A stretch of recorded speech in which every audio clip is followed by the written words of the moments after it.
लखनऊ के डीलर्स के पास मेरी बुकिंग हो गई, प्राइस कोटेशन लगभग तय हो गया।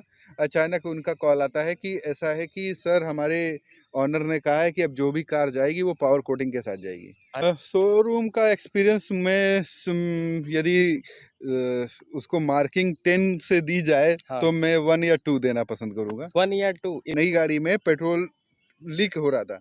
अच्छा, मेन बात आती है मुद्दे की, भाई जिस पर्पस से आपने गाड़ी को ली थी कि सीएनजी की आपका फ्यूल एफिशिएंट रहेगा, बढ़िया कॉस्ट आपकी इफेक्टिव गाड़ी रहेगी, तो क्या वो सक्सेसफुल हो पा रहा है? क्या माइलेज आपको मिल रहा है सीएनजी में?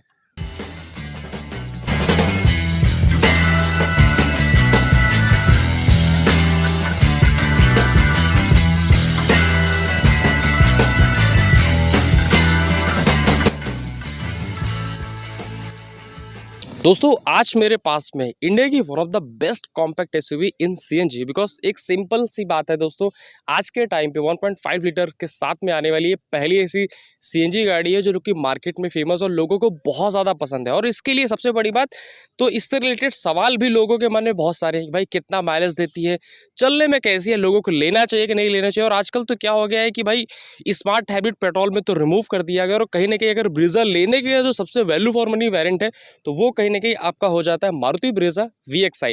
तो आज हम लोग डिटेल में जानेंगे अंशुल जी के साथ में, बिकॉज ये गाड़ी के ऑनर है और उन्होंने तकरीबन 2000 किलोमीटर इस गाड़ी को चला चुके हैं और एक अच्छा खासा एक्सपीरियंस इस गाड़ी के बारे में है।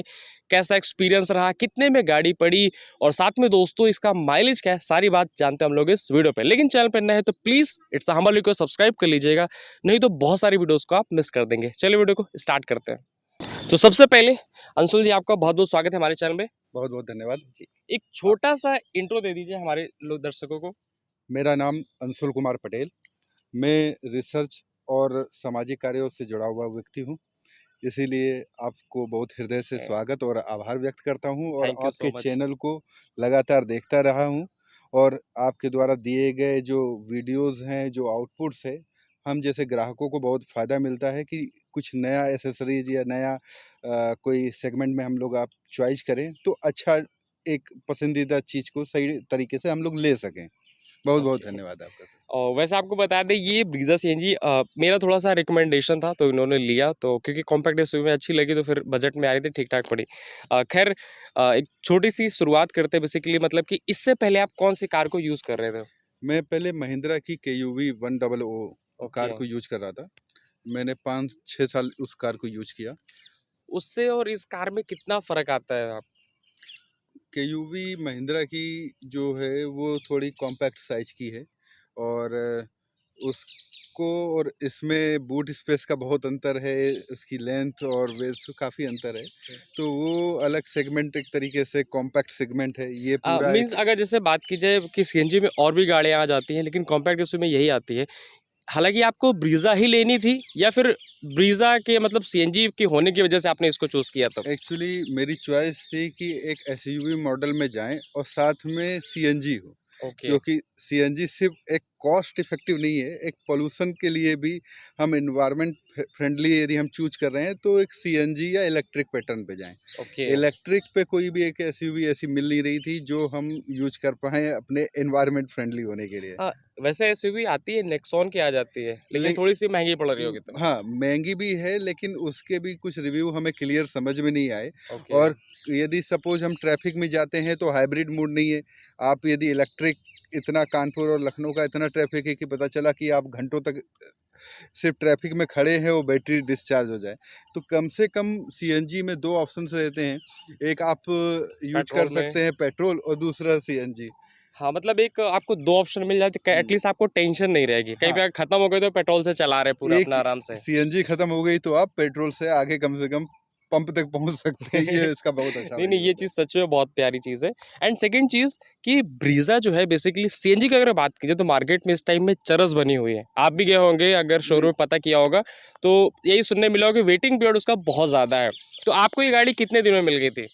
एक्चुअली आप बिल्कुल सही कह रहे हैं। मार्केट में जिस तरीके से इसको रिप्रेजेंट किया जा रहा है जी। कि बहुत ज़्यादा वेटिंग है, बड़ी डिमांड है और अभी मिलेगी नहीं। लेकिन मुझे ऐसा लगता है कि इसको एक तरीके से पार्शियली डीलर्स या कंपनी इसको क्रिएट कर रही है। डिमांड है, नो डाउट है, लेकिन इतनी नहीं कि जिसके लिए लोगों को, ग्राहकों को दबाव बनाया जाए। ये मैंने इसमें देखा कि डीलर्स हों या जो शोरूम के मालिक हैं या जो रिप्रेजेंट कर रहे हैं इनको, वो इस तरीके का माहौल, एटमॉस्फेयर क्रिएट करते हैं कि वो अपनी जो अनचाही चीज़ें हैं वो जी। ग्राहकों पर थोप सकें। उसके लिए ये आपको ऐसी क्या-क्या चीज़ें महसूस करनी पड़ी ड्यूरिंग कार लेते वक़्त में तब? कार लेते समय मैंने फेस किया कि डिमांड, जब मैंने इस कार को बुकिंग करने के लिए चूज़ किया तो पहले कार के लिए वो एक लॉन्ग टाइम पीरियड मांगते हैं कि हुँ। 2 महीने 3 महीने सर आप बुकिंग होगा, ये नहीं। आप एक्सचेंज करेंगे तो उसका टाइम पीरियड अलग है, यदि अच्छा, आप कार कोई दूसरी एक्सचेंज कर रहे हैं। एक्सचेंज करेंगे। यदि आप सिर्फ कार ही ले रहे हैं तब उसका टाइम पीरियड अलग है। ओके। मतलब या तो आपको कितना बताया गया था ऐसा कुछ? यदि आप एक्सचेंज करेंगे तो 1 महीने के अंदर मिल जाएगी, यदि आप अपनी पुरानी देंगे और नई लेंगे तो 1 हाँ। महीने में मिल जाएगी, और यदि आप पूरी नई कार लेना चाहते हैं तो हो सकता है 2 से 3 महीने मिले। अच्छा, कुछ टाइम फिक्स नहीं था कोई पूरा। टाइम फिक्स बाउंडेशन कुछ नहीं कि सर आ जाएगी तो हम आपको कॉल कर लेंगे। इसके साथ हमने ये भी देखा कि उन लोगों के अंदर अपनी जैसे एक्सेसरीज है, जी। वो नहीं रिक्वायर है ग्राहक को, तो बोल देंगे 60,000 की एक्सेसरीज लगेगी, हम इसमें स्पेशल पावर कोटिंग करवा के आपको देंगे, तो अच्छा, उसके लिए 10-20 हज़ार रुपये अलग से चार्ज होंगे। इस कार को उस समय मुझे चेंज करना था, तो सीएनजी में, एसयूवी मॉडल में मुझे ब्रीजा लगी और आप एक लोगों का सिंगल रिकमेंडेशन वन भी था, एक ही तो गाड़ी आती है कॉम्पैक्ट एसयूवी में बेस्ट तो। ये था, तो मैंने इसको चूज़ किया। तो पहले मेरी चॉइस हुई कि लखनऊ में, तो लखनऊ के डीलर्स के पास मेरी बुकिंग हो गई, प्राइस कोटेशन लगभग तय हो गया।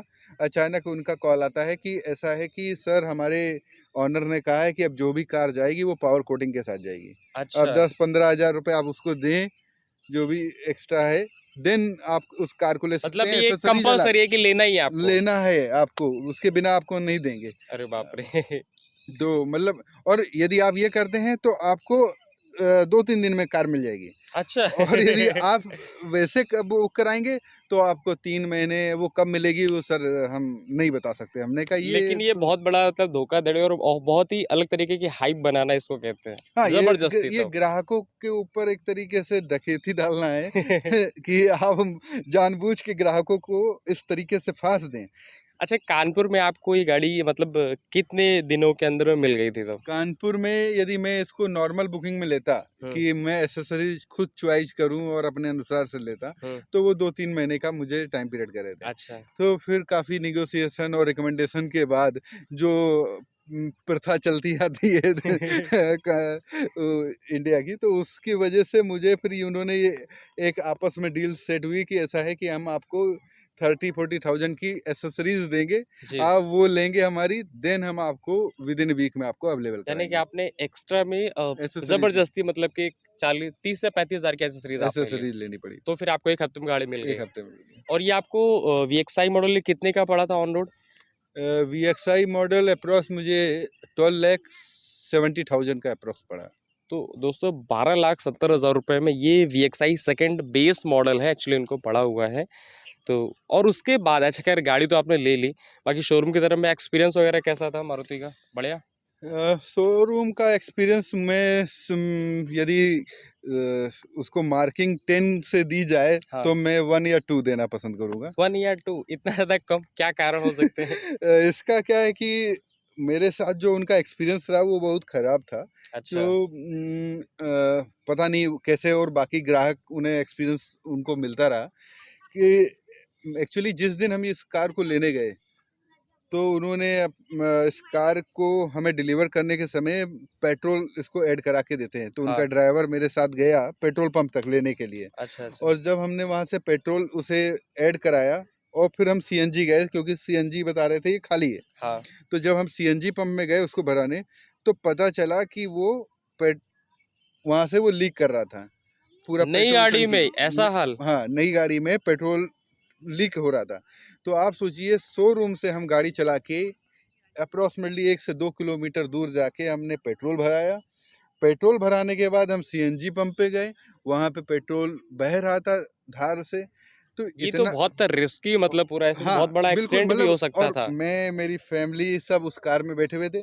फिर उस सीएनजी पंप से रिटर्न बैक टू द हम शोरूम पहुंचे। आप सोचिए कि मतलब आग के गोले में बैठे हुए हम लोग सिर्फ आ रहे सही थे, कह रहे जा थे। रहे थे।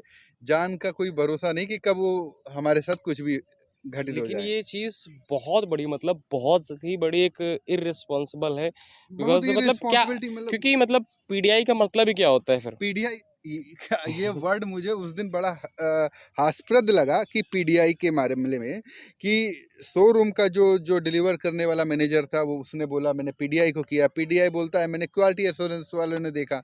वो अपने ब्रांच मैनेजर को बुला रहा, सब एक दूसरे को बुला रहे। लेकिन कंक्लूड ये निकला, किसी ने अपनी रिस्पॉन्सिबिलिटी नहीं ली। कुछ लोगों का कहना है कि हो सकता है कि किसी मिस्त्री ने पेट्रोल उसे चुराने में पाइप छोड़ दिया हो। कोई अच्छा, कह रहा हो कि पीडीआई की टेक्नीशियन ने कुछ उसमें गलती कर दी हो। तीसरा बोल रहा है कि जो एसेसरीज ऐड कर रहे थे उन लोगों ने गलती कर दी है।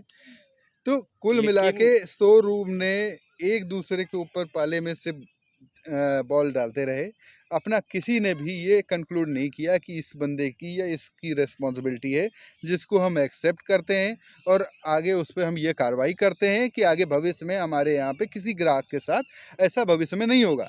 लेकिन आज टिल डेट तक मैंने मारुति सुजुकी कंपनी में उस परचेज का कोई भी एक्सपीरियंस, रिमार्क, मतलब जो उसको इवेलुएट करता है उनके परचेज को, वो फीडबैक नहीं, वगैरह। फीडबैक फॉर्म नहीं भरा है। लेकिन आज तक कोई उसके लिए इवैल्यूएशन नहीं हुआ।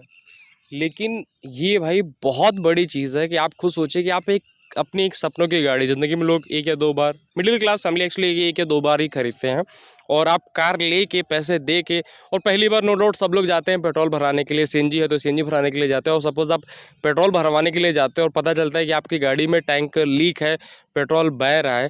तो ये चीज़ बहुत बड़ी बहुत ही दुखद घटना है और सच में मतलब कि वैसे मुझे ये बात पहले पता थी बिकॉज़ हम लोगों की बात हुई थी, लेकिन ये मुझे मतलब अंदर से बिल्कुल एकदम से ऐसा लगा था कि भाई पता नहीं क्या हो गया है और ये चीज़ बहुत ही गलत है जो कि कंपनी की तरफ से नहीं ऐसा होना चाहिए। हालाँकि बाद में उसके बाद से तो कोई दिक्कत तो नहीं है गाड़ी में? गाड़ी में वैसे तो हम मैंने जो ऑब्जर्व किया है कि इसमें एक हल्की सी एक कमी भी है क्या? कि गाड़ी कभी-कभी सेल्फ स्टार्ट मोड पे इमीडिएट स्टार्ट नहीं हो पाती है। अच्छा, उसमें अच्छा। आप स्टार्ट करेंगे तो वो सेल्फ स्टार्ट नहीं होगी, ऐसा लगेगा कि ये बैटरी लो है या वो स्टार्ट नहीं हो रही है। अच्छा कभी-कभी नहीं होती है। हाँ, तो ऐसी कंडीशन में या आप आई थिंक ये 1 या 2 महीने ही हुए हैं आपकी गाड़ी को तो, बिल्कुल, इससे बिल्कुल। ज़्यादा वैसे नहीं हुआ है तब बिकॉज़ 2000 किलोमीटर चली है गाड़ी तो। 2000 क्या ये फर्स्ट सर्विस से पहले ही हमें, मतलब 1 महीने में ही हमने ये इसके लिए उनको रिमार्क दिया था। अच्छा, उन्होंने कहा शोरूम में भेजिए, हम देखेंगे ऐसा कुछ होगा। फिर उन्होंने शोरूम में गए, उन्होंने चेक किया, तो बताया कि प्लग उसका टाइट हमने कर दिया बैटरी वगैरह का। अच्छा। लेकिन मैंने उसके बाद भी 2 बार उनको मैसेज किया कि ऐसा-ऐसा प्रॉब्लम है इस कार में। तो और उसको ऐसा नहीं है कि कुछ टेक्निकल है, उसमें क्या होता है कि जब हम स्टार्ट करते हैं, नहीं स्टार्ट हो रही होती है, फिर आप की को पूरा बंद कर दीजिए हाँ, गाड़ी को और की निकाल लीजिए, फिर लगाइए और फिर स्टार्ट करिए तो हो जाएगी। अच्छा। तो इसका मतलब है कि कुछ इंटरनली कोई प्रॉब्लम है इंटरनली तो। आपका इलेक्ट्रिक फ्लो नहीं हो रहा है या सीएनजी सप्लाई नहीं हो रही है, कहीं न कहीं कुछ न कुछ इस गाड़ी प्रॉब्लम में कर रहे तो। प्रॉब्लम है। ओके, वो अभी तक सही हुआ है या अभी तक सही नहीं हुआ है? नहीं, अभी तक तो नहीं अभी हुए, तक सही नहीं हुआ अभी है। नहीं। अब सेकंड सर्विस में जाना है, अब देखते हैं इसके बाद क्या शोरूम का अच्छा फर्स्ट रिस्पॉन्स आता सर्विस है। में कुछ चार्ज वगैरह कुछ लिया था कंपनी ने? सर्विस का उसका ग्रीसिंग और उसके लिए अप्रॉक्सिमेटली ऐसे कुछ चार्जेस थे, वो ज़्यादा थोड़ा कुछ नहीं था। मिनिमम चार्जेस थे। Okay, okay. अच्छा मेन बात आती है मुद्दे की भाई जिस पर्पज़ से आपने गाड़ी को ली थी कि सीएनजी की आपका फ्यूल एफिशिएंट रहेगा, बढ़िया कॉस्ट आपकी इफ़ेक्टिव गाड़ी रहेगी, तो क्या वो सक्सेसफुल हो पा रहा है? क्या माइलेज आपको मिल रहा है सीएनजी में? देखिए लोकल ट्रैफिक में इसका एवरेज कैलकुलेट बड़ा लो है ओके। और हम अज्यूम करते हैं एसयूवी मॉडल पे दूसरी कार के कंपैरिजन में तो इसका जो उतना एआरआई माइलेज है तकरीबन सीएनजी का 25 या 20 26 है, 24 का, कंपनी जो हाँ बताती है तो। 24-5 का दे रही है, हुँ, बोलती है। लेकिन एक्चुअली वो भी आप कंपैरिजन करेंगे दूसरी कार्स की उस सेगमेंट में तो उसके कंपैरिजन में कम है। कोई जैसे होंडा की ऑरा है वो 28 है अप्रॉक्सीमेट लीटर ही। हाँ। लेकिन एसयूवी में जो ये एवरेज है वो थोड़ा सा उतना एफिशिएंट नहीं है। कितना आपको मिला एक बार टैंक पूरा फुल वैसे टैंक कितना मतलब केजी में फुल हो जाता एक्चुअली है? इसका जो टैंक स्पेस है वो भी हमें लगा कि काफ़ी कम है, क्योंकि जैसे मैं अलग-अलग स्टोर पे भराया पंप हाँ, पंप में, तो मैंने देखा कहीं पे 7 केजी आ रहा है, कहीं पे 8 आ रहा है, ओके। तो अप्रॉक्सिमेटली 7 टू 8.5 तक मतलब ही। 8 से ज़्यादा हाँ, ऊपर नहीं गए हाँ, थे। इससे और ज़्यादा नहीं। उसमें कितने किलोमीटर गाड़ी आपकी चली है? मैंने अभी लास्ट मैंने जो फिल करी थी, तो जब मैंने फुल टैंक कंप्लीट फिल हाँ, कराया था, उससे 98 किलोमीटर रन की गाड़ी। यानी कि तकरीबन 12.5 के एजी के मतलब कि 12.5 के आसपास मिला है आपको माइलेज तो। अ, 98 8 हाँ, हाँ, मतलब ये सिटी में। हाँ, 12 से मतलब 13। अच्छा आप हुँ, सिटी में मतलब सिर्फ़ पूरा ओनली माइलेज। सिटी का है। तो तो दोस्तों अगर आप इस कार को सिटी पर्पस से यूज़ करते हैं तो आप जो इनका जेन्युइन रिव्यू बिकॉज इन्होंने मतलब ट्रिप ए ट्रिप बी करके ये पर्टिकुलर यूज़ करते हैं कार को, तो इनको 12 से 13 का माइलेज मिला है सिटी में। आपने हाँ, हाईवे में ड्राइव ड्राइव किया है? नहीं, हाईवे पे अभी मैंने हॉनेस्टली मैंने हाईवे पे अभी नहीं इसको यूज़ किया है, तो 2000 किलोमीटर आपने पूरा सिटी में ही पूरा चलाया है। सिटी में ही चलाया है। ओके। अच्छा बाकी पीछे जैसे कि वहाँ पे टैंक रखा हुआ है सीएनजी का, और बूट स्पेस क्या कुछ बच बच पाता है आपके यूज़ के लिए? देखिए, एक्चुअली अंदर का स्पेस तो अच्छा है, जैसे हाँ मैं केयूएम में था, तो जब यहाँ बैठता था जी। सीट पे, तो बाहर की तरफ वो स्पेस मुझे ग्राउंड का नहीं, बोनट का अच्छा, उतना विजुअल अच्छा नहीं नहीं, दिखता विजुअल था। नहीं दिखता हाँ, था। लेकिन इसमें ये है कि आपको पूरा क्लीन, आपको आगे बोनेट का बोनट बढ़िया से दिखेगा दिखता कि है। कितना स्पेस है। ये इसमें बेस्ट है महिंद्रा की कंपैरिजन में। ओके। लेकिन जो अंदर बूट स्पेस है वो ठीक है। इसमें सबसे बड़ी प्रॉब्लम है कि आपको लगेज स्पेस नहीं मिलता है कि आप पीछे कुछ सामान रख पाए ज़्यादा। सामान रख पाएँ, एक ब्रीफ़केस रख पाएँ, क्योंकि जो इन्होंने पीछे अपना सेटअप लगा टैंक को रखा है पूरा टैंक कवर किया है, वगैरह, हाँ। उसकी वजह से पूरा स्पेस खराब हो जाता है। अब ऐसी कंडीशन में एक एसयूवी गाड़ी लेके कोई अपना टूर पे या अपना फैमिली के साथ कहीं निकलना चाहता है, तो एक छोटी अटैची या कुछ भी एक अपना जनरल सामान रखता है, तो वो रखे कहाँ? स्पेस तो इतना इन्होंने दिया नहीं है। ये इसका सबसे बड़ा मैंने एक आप ड्रॉबैक वैसे देखा भी है। जब कंपनी में जब जाइएगा सेकंड सर्विस के लिए तो उनसे बोलिएगा इस माइलेज को लेके बिकॉज़ इतना माइलेज तो आई थिंक एक कॉम्पैक्ट एसयूवी पेट्रोल में ही देती है। इवन ये खुद दे देती है बिकॉज़ मतलब 15-18 के आसपास में तो गाड़ी पेट्रोल में देती है। आपकी तो सीएनजी है तो फिर उसे बेहतर मिलना चाहिए। हुँ। हो सकता है मे बी कुछ इश्यूज़ हो तो उसे रेक्टिफ़ाई कर सकती है। एंड अच्छा सेकंड चीज़ बताइए इसका पावर कैसा है? सीएनजी में पावर कम तो नहीं लगता है नहीं, नहीं। आपको? हाँ, ये मैंने इसका पावर पे ध्यान दिया। मैंने पावर इसका बिल्कुल ठीक है। आप तुरंत गाड़ी इस सीएनजी पे आती है, हुँ। और आप तुरंत इसको यदि स्पीड लेना चाहें तो ठीक है, पावर में सफिशिएंट। कमी नहीं लगती। पावर में कमी अच्छा नहीं जैसे लगती। फैमिली में 5 लोग बैठते हैं तब तो कहीं पे अंडर पावर तो नहीं लगी सिटी वगैरह में नहीं, चलाने ऐसा में नहीं तो? है, नहीं पावर इस बढ़िया? ठीक है। एज़ ए सीएनजी की लेवल पे जो पावर होनी चाहिए, वो हाँ, बहुत ठीक है। बहुत इतना अच्छी है। हाँ, ठीक है। एसयूवी और ड्राइविंग एक्सपीरियंस आपका कैसा है? स्टीयरिंग का रिस्पॉन्स कैसा है स्टीयरिंग इसका? रिस्पॉन्स ठीक है, आप अच्छे से ड्राइव कर सकते हैं, फ्रंट लुक बढ़िया दिखता है, आपको कोई भी सर्किल टर्न करना है, तो उन सब चीज़ों में तो मैं एसयूवी में ब्रीजा को बिल्कुल अच्छा बिल्कुल कहूँगा। बढ़िया मानते हैं। अच्छा सेकंड चीज़ आपने सिर्फ़ गाड़ी सीएनजी में ही चलाई है या फिर पेट्रोल में भी कभी इसको ट्राई किया है? पेट्रोल में कितना माइलेज निकलता है ऐसा कुछ ट्राई किया आपने? पेट्रोल में मैंने अभी नहीं दिया है। अच्छा नहीं किया। सीएनजी गाड़ी तो सीएनजी में ही हाँ, चलाते एक्चुअली थे। होता क्या है कि ट्राई का मतलब नहीं है, एक्चुअली इसका सिलेंडर तो बहुत छोटा है, हाँ। तो ऑटोमेटिक ये कन्वर्ट हो जाती है पेट्रोल में। अच्छा, और अच्छा। फिर जब मैं खत्म हुई तब? हाँ, कन्वर्ट हाँ, हो जाती है, और फिर हम उसमें जाके पेट्रोल उसमें जाके हम सीएनजी। सीएनजी रिफ़िल कराते हैं, तो वो फिर हम फिर सीएनजी में आ जाते हैं।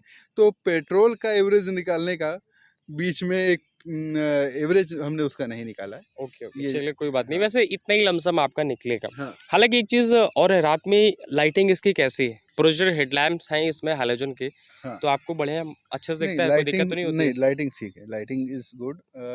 आप रात में क्लीन आप देख सकते हैं, और जो एक्चुअली विजुअल इसका बहुत क्लीन है, तो आपको 2 अपने और आगे वाली गाड़ी के बीच में स्पेस को मेज़र करने में बहुत कम्फ़र्ट फ़ील होता है कि आप कितना आगे बढ़ाना है, क्योंकि कानपुर और लखनऊ का ऐसा ट्रैफ़िक है कि हर एक-एक स्टेप पे गाड़ी को बढ़ाना भी है और अपने आप को बचाना भी है। बिल्कुल सही। ये वैसे आप इस गाड़ी को अगर जब हाईवेज़ वगैरह पे चलाएँगे, थोड़ा-सा गाड़ी मतलब कि रमा होगी कहीं न कहीं जो एक वर्ड होता है कि हाँ। स्टार्टिंग में 2-4 हज़ार किलोमीटर हाईवे में थोड़ा चलाइए, तो वहाँ पे आपको एक बेहतर माइलेज निकल के आएगा, तब आपको एक परफेक्ट तरीके से पता चलेगा। बिल्कुल। बिकॉज सिटी में माइलेज थोड़ा सा समझना काफ़ी ज़्यादा मुश्किल हो जाता है। बिल्कुल, ये बात एक्सपीरियंस बेस पे आपका बिल्कुल सही है, और जो टेक्निकल एक्सपर्ट भी यही कहते हैं कि जब पहली सर्विस के बाद ही एक एवरेज को बिल्कुल एज्यूम सही था। क्लियर किया क्योंकि जा अभी सकता है। इंजन रमा भी होता है उस तरीके से, लेकिन जो आपने मेरे को माइलेज बताया सच में ये काफ़ी मतलब बहुत ही ज़्यादा कम है, सच में नहीं, बहुत कम है। था हाँ, एक्चुअली 12-13 का हाँ, माइलेज, वो भी सीएनजी में काफ़ी ज़्यादा कम है। था ये एक्चुअली प्योर सिटी का है, और ये कह पाना कि कितना, क्योंकि ट्रैफिक पे भी बहुत काफ़ी इम्पैक्ट पड़ता है। बम्पर टू बम्पर ट्रैफिक करते होंगे हाँ, लगता है। ये काफ़ी क्राउड एरिया है। ओके ओके, तो वहाँ पे थोड़ी सी बहुत ज़्यादा प्रॉब्लम आ जाती है। तो दोस्तों ये था ब्रीज़ा सीएनजी से रिलेटेड सारे क्वेश्चन का सवाल और जवाब, और उम्मीद करते हैं कि आपके सारे जवाब सवालों का जवाब मिल चुका होगा। फिर भी अगर आपको कोई सवाल रह जाता है तो प्लीज़ मुझे कमेंट करके ज़रूर बताइएगा। मैं अंशुल जी से पूरी पूरी कोशिश करूँगा कि आपको हर एक सवाल का जवाब आपको कमेंट सेक्शन में मिल जाए। एंड साथ में दोस्तों, वीडियो अगर पसंद आया है तो प्लीज़ चैनल को सब्सक्राइब कीजिए, लाइक कीजिए। मिलते हैं नेक्स्ट साथ में। Thank you so much.